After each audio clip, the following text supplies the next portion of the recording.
JJK Season 3 Episode 9 just dropped, and it's everything that I wanted from this chapter and from this scene, so let's talk about it.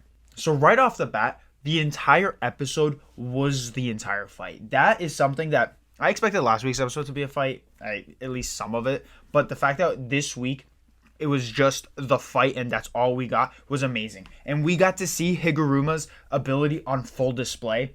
This is one of my favorite abilities within the JJK universe. I think it's sick. I am a huge Ace Attorney fan. I love Ace Attorney, if you can tell from my previous thumbnail from last week's and the little start that I did for last week's intro. I'm a huge Ace Attorney fan. So seeing Higuruma might go as like the lawyer man, right? The defense attorney. And then seeing his abilities are based off of being a defense attorney. And like it was explained within the story, right? When Tengen got to like talk, it was kind of like Yuji reflecting back to it, but again, Mappa killing it with the directions, like the way the episodes flow and the way characters narrate it throughout the thing. So like having Tengen show up in the middle of the fight, technically as Yuji's like recalling back to what Tengen was saying, but basically how sorcery and domain expansions used to be more simple than what they are now, and like the ceiling to create a domain expansion is so much higher given the guarantee hit, guarantee kill thing that they have with it now, like with Infinite Void and stuff, and all the other domain expansions that we've seen in the story, like Mahito's and Jogo's. So, Higuruma basically has the more traditional way a domain expansion works, right? Not a guarantee hit, but something that puts you in a domain that enters like some laws and restrictions within the domain that you're in, and it causes things to happen. So we get that. We also get the explanation of why Higuruma is capable of doing this, and it's basically this man is a genius. It was said that throughout all his courses and throughout all this thing that he did to become a lawyer, he was literally the top of his class. This man was regarded as the greatest genius of all time. Maybe they didn't phrase it like that, but that man is literally 3 million IQ. I need him and Todo in the same room and have a battle of IQs, because Todo also canonically is one of the highest IQ people within JJK. So Todo and Higuruma get in a room. I think Higuruma might slightly be on the edge here because of his occupation, I guess I could say. I don't know, but Todo, Higuruma, both high IQ individuals in JJK. But since he was such a genius, the story, hypes him up for that. It tells us that this man was so smart. But then it just goes on to say, but that is second to how much of a genius he is in sorcery. This man is on another level for sorcery itself. Like, take our beloved characters from other shows that have like that 3 million IQ main character thing, right? Like Senku, Light Yagami, Lelouch, right, from Code Geass. All these characters, their trait is to be the smartest, right? That's their whole thing. They do IQ plays, and we get excited from their IQ plays. But then imagine someone like Senku, who is all about IQ and outwitting people, or Light Yagami and outwitting people, and it's like, well, that's kind of second to what comes, which is actually his abilities to use the ability of this universe, right? The sorcery of this world. He is a genius at the sorcery more than he is book smart and IQ smart. Wild stuff there. So his domain expansion happens, and basically I love it. This is one of the best domain expansions as like far as like creativity goes, because it just puts the other person on trial. And even Itadori's like confused a bit trying to understand it, and he's like, can I lie? Like, how do I get out of this? I did that thing, but do I have to say the truth? And Higuruma's like, if people always told the truth, there would be no need for trials. So he's already told, like, this is basically a game. It's a one-on-one. I don't know as much as you do, and what I have is the evidence that's presented to me by Judge Man, and you have to either deny it, stay in silence, or accept it. And from there, I get to, have my end of things, and then we get a conclusion from the verdict from Judge Man. So full-on Ace Attorney game for Yuji to play through, and we get a full thing, right? Like, Yuji's thinking about it. He's like, do I lie? Do I say I went in there?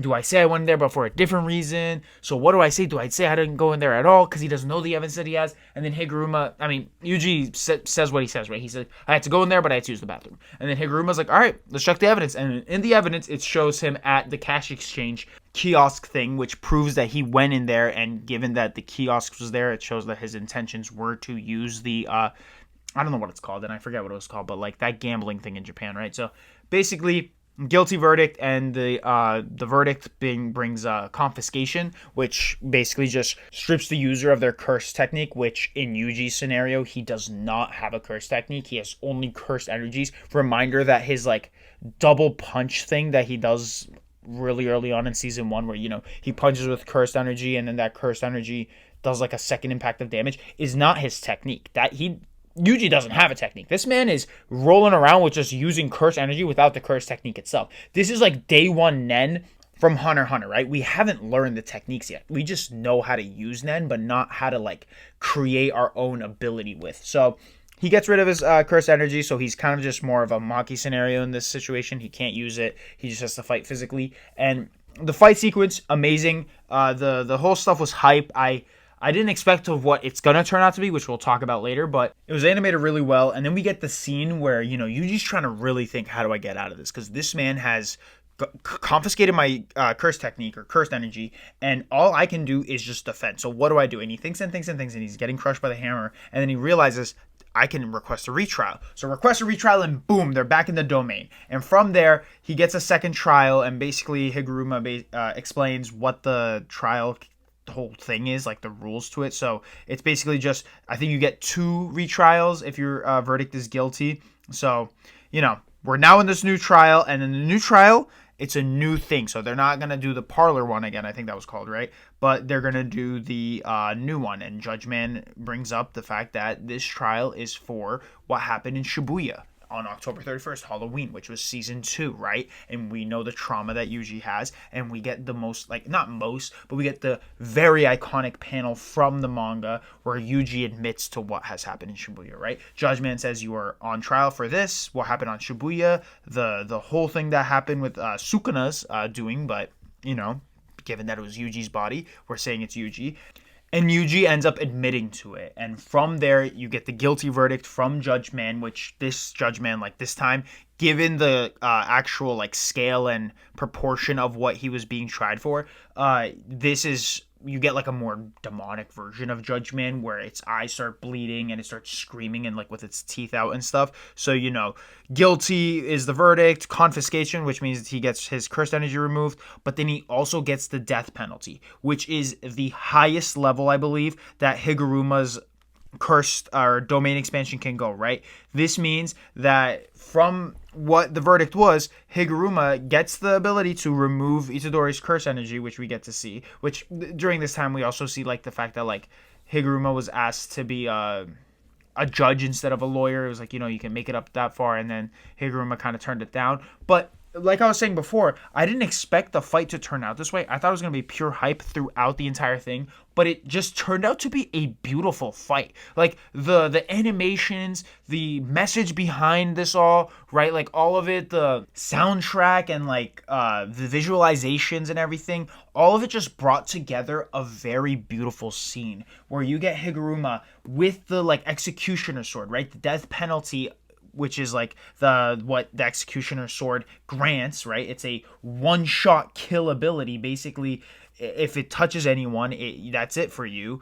And from there, that whole fight sequence happens, but it's not a hype fight, right? It's more of a beautiful fight. And I like the fact that like there's been discussions on color theory within JJK right now, and I'm not really into that stuff, which I appreciate when I see it, definitely, but like it's not something that I can analyze myself and give my takes on. But what I can say is the prior fights with Higuruma and the way Higuruma was being portrayed was the room was red, right? Red with like kind of like malice and whatnot. And now, given this situation and given Yuji's it's kind of like the scene with Hikari as well, where you see the passion of what a cog can be, right? Yuji was like, I'm a cog in a machine. And he's like, this is what the passion of a cog is. Like, he's seeing some light in his eyes. And from this as well, Higuruma, once that guilty verdict happened with Yuji kind of admitting to it, the colors stop being red. We don't have the red color scheme anymore. We have Yuji under a blue light and Higuruma under a green light, kind of, I think, indicating that, like, Higuruma's coming to his senses again. He's lost his way. This 100%. There's no denying that Higuruma had lost his way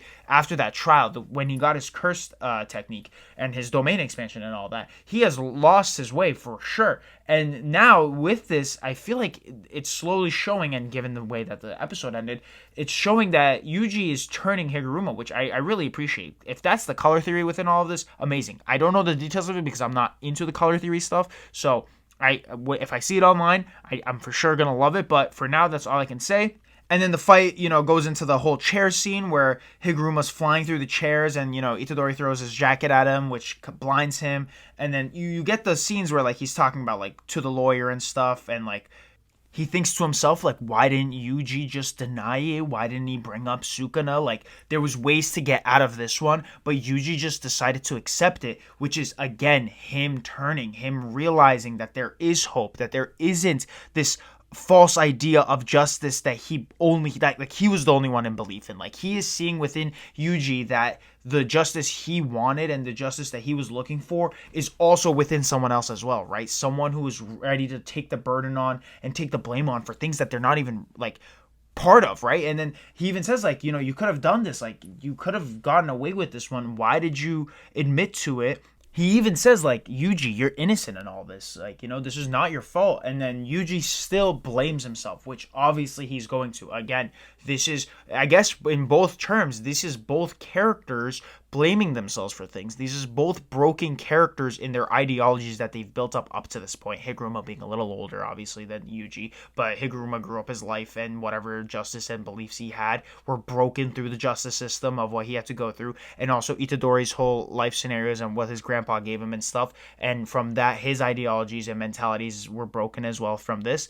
And from all of that, they both get a realization and understanding with one another. And this is when Higuruma finally accepts Yuji and says, I will give you my 100 points. Let's sit down and talk about this. And the point that they do, or the rule that they add, is the addition of being able to transfer points within one another. So they get the point, which, by the way, this was a scene that happens at the end of the credits. So if you just decided not to go to the end of the credits, go back. Don't listen to what I'm about to say because there was a little bit more left at the end of the episode. But basically, they add that rule, right? Which is, I think, Rule 10, which is the ability to transfer points within one another. And then Higuruma gives a point to Itadori, which basically means that since he has gained a point, he doesn't need to gain another point for the next 19 days, right? They're bypassing that one rule where if you don't gain a point, then you will, get stripped of your curse technique, which is basically death. So we get all that, and then Higuruma leaves. Itadori says, please, if you're willing to help us out in this journey. And Higuruma's like, I think for the time being, I'm going to think about the actions that I've done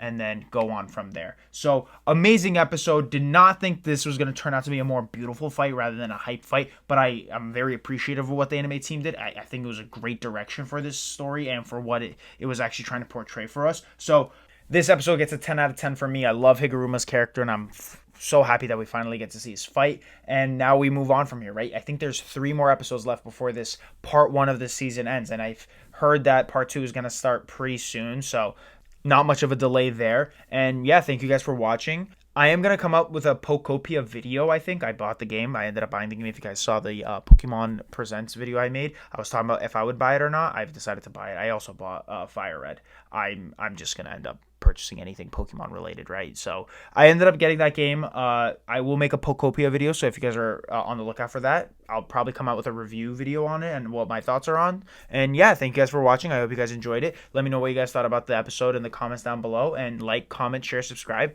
and I'll see you guys next time. Thank you.